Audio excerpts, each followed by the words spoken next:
from Phoenix Cake Company, and I'm going to show you how to make coral with fondant.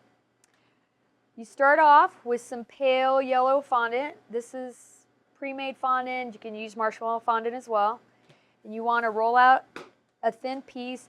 For this technique, you actually want to get the fondant as thinly as possible. It looks more realistic. So you want to dust this with a little powdered sugar. Roll this out very thinly. You might need to pick that up a few times to make sure this isn't going to stick to the table. And with the pizza cutter or a razor blade, depending on how big the piece is, I'm just free-form cutting a piece here. If you don't feel comfortable doing that freestyle, you can make a template if you want.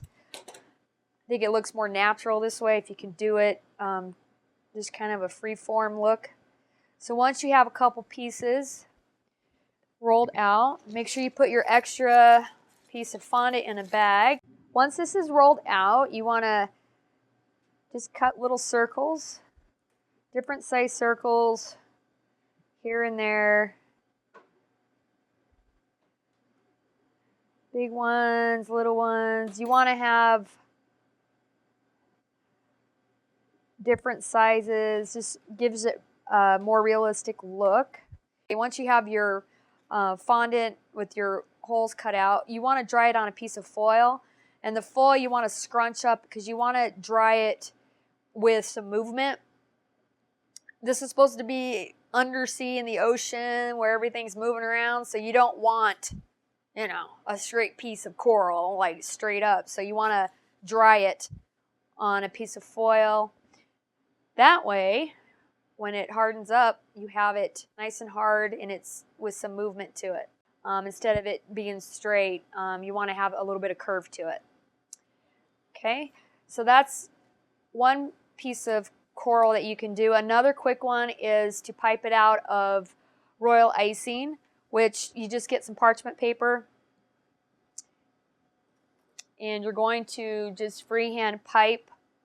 Typically, when you're using royal ice and you want to have everything real nice and straight and steady, this is one of those techniques. If you have a shaky hand, even better, because you want it very shaky. This technique here is a little bit fragile, so sometimes I'll over pipe it twice just for extra stability. So that's another technique that you can do, and this is with royal icing. You want to let this dry for a good couple days. And once it dries, on the parchment paper, it's going to stick. So you want to get a little spatula, and you should be able to just get right under that and pop it right off. I make several of these just in case some of them break, which they are. Don't freak out. It's okay. Just make sure and have a couple more on hand. Once these are dry, these are ready to be airbrushed. This one I already airbrushed. Typically, when you're going to airbrush any item, I usually tend to do it on the lighter side to add more dimension. If your fondant is, if you're starting off with the fondant that's too dark and then you try to airbrush it, it won't pop out. So you can always add the color to it. You can't take it away. So I'm going to start with some yellow here, and I'm just going to show you more of a yellowy green type. So you're airbrushing both sides with yellow. I start with yellow here. Spray out my excess. Then I want to get some blue.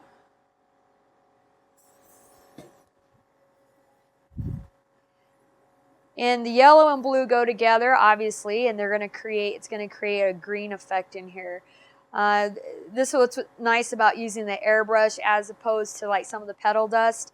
You get that gradation of color where you've got a little teal in there. You got the blue at the bottom, and there you go. There is your edible coral. It's a really neat technique. It's really easy, and it really adds a lot of dimension to your undersea theme cake. I am Christy Vega-Gluch from Phoenix Cake Company. Please visit our website, phoenixcakecompany.com, for more inspirational cake ideas, tips, and tricks. Thanks for watching.